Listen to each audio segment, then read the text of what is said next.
Let me tell you about Kevin. He works in IT support and often joins meetings with international teams. So one day, a colleague joked, "Hey, Kevin, do you live at the office? You're always here." Kevin froze. He knew it was a joke, but he felt embarrassed. He didn't know how to respond. And well, later, Kevin told me, "I want to be able to say something funny, but my mind goes blank." So we worked on a few simple lines and some routines, and the next time someone tried to tease him about his working late and late nights, Kevin just smiled and said, "Well, somebody has to keep the lights on."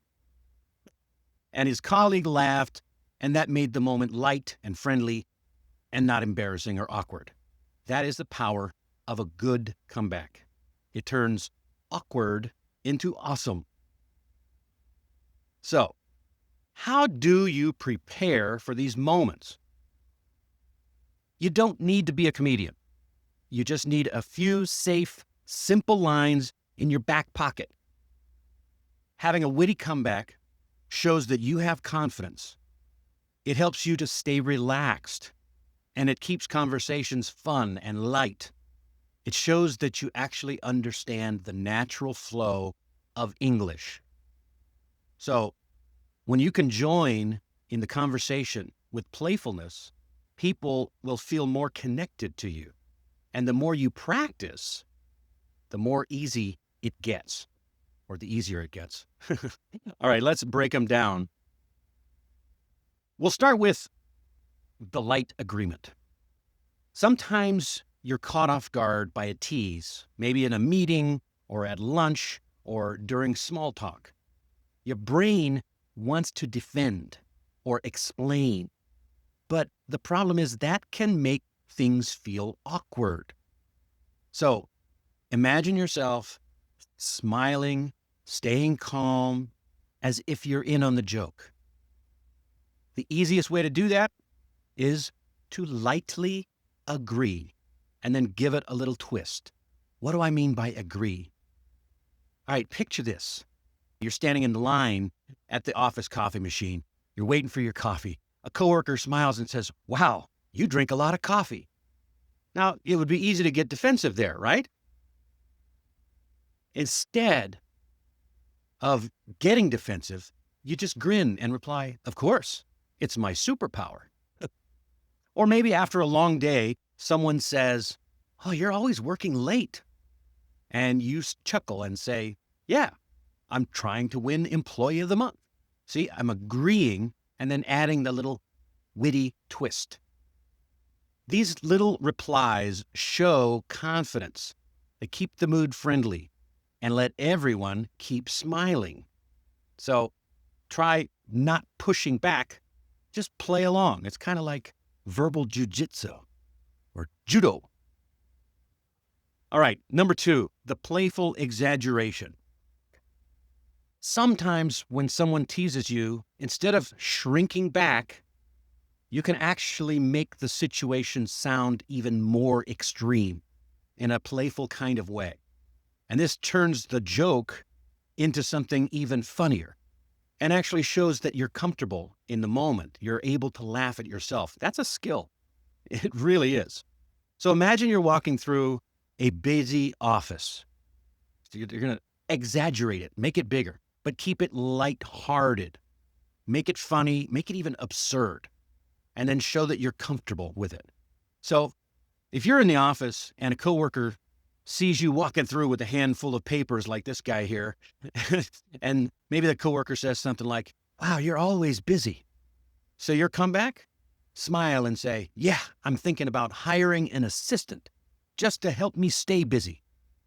Or maybe you're at your desk during an afternoon break, snacking again. Somebody walks by and says, "Wow, you eat a lot of snacks."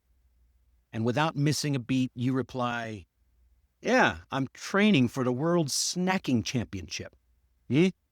That would be a little funny way to say it. It reminds me when I was on a ship once as a cadet, and every time I sat down to eat during mealtime, someone would walk in to the meal room and say, "Wow, you're eating again?" As if I'm always eating, which I wasn't. So I finally got used to this expression and I started replying, "Yeah, I'm training for a eating competition when I get off the ship," or something like that. So the little exaggerations can help you turn little teases into a shared joke. So don't deny it, just have fun with it. The next one is what we call the reverse compliment. Now, this is a really good move because you can turn the tease into a small compliment about yourself instead of feeling attacked. Then you can show pride in what you do. So let's say you hear the tease, you feel like it might be criticism. So just flip your perspective and think of it like a positive side. And then you can present it as a strength. You might be replying to emails carefully when someone jokes, "Oh, you take forever to answer emails." So you look up with a small grin and say, "That's because I carefully craft each masterpiece." So you're complimenting yourself. Or maybe you're sitting in a meeting, listening carefully, and someone says, "You're so serious in meetings." Sounds like a negative thing, right? Like they're insulting you. But instead, you might just give a small nod and reply, "I like to think of it as a deep focus." You're admitting what it is, but now you're claiming it as a strength. Take it as a compliment. It's very useful. You'll feel a lot better about yourself. So now you don't have to defend yourself. Now you can have a little humor and confidence and turn what could be considered as possible criticism into your badge of honor. All right, finally, we've got the friendly return. Sometimes the best way to handle teasing is to gently tease right back, but always in a way that keeps things light and friendly. Okay? So acknowledge it with a smile. Bounce it back. Just gently redirect it. And then remember to keep it friendly. So let's say you're standing by the coffee machine. "Again?" And someone says, "Wow, you're always drinking coffee." Yeah, I get that a lot. So you grin and say, "True, and you're always watching me drink it. We make a good team." Or you're slipping into a meeting a few minutes late, and a colleague jokes, "Oh, you're always late to meetings." And without missing a beat, you smile and reply, "I'm really glad you're here to keep such good minutes. Someone has to document my grand entrances." So these kind of responses keep the mood fun and show that you can handle teasing without getting hurt and maintaining your good humor. It's good stuff. All right, let's pull it all together one more time. So, number one, remember, lightly agree and then add a playful twist. Number two, exaggerate the situation to make it even more funny. And I mean, seriously, it's a lot of fun. Then we also have flip the tease into a compliment about yourself. Don't take things so personally. Find the compliment. It's all about the way you perceive it. And then finally, gently tease back in a friendly way. Tease back. It's a lot more fun. It'll bring the banter up. And so just remember, you don't need to think fast in the moment. You just need to have a few lines ready to go. So try practicing with some of the old teases that you might have heard before, where you didn't know what to say, and think about what you could have said. And if you're not sure, you can even use an AI tool like, say, ChatGPT or Grok. And that'll help you to come up with some fun examples and practice different responses. The more you practice like that now, the more ready you'll be the next time it happens. And then pretty soon, those teasing moments won't feel so stressful. They'll actually feel easy and even fun. So here's your challenge.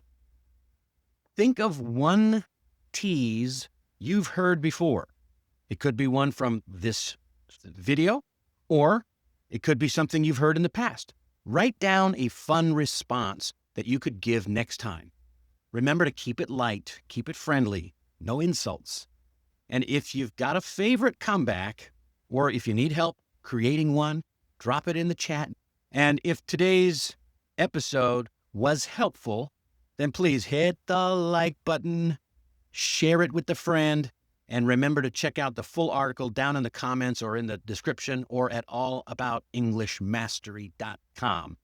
And of course, subscribe and join the newsletter for more real-world English every week.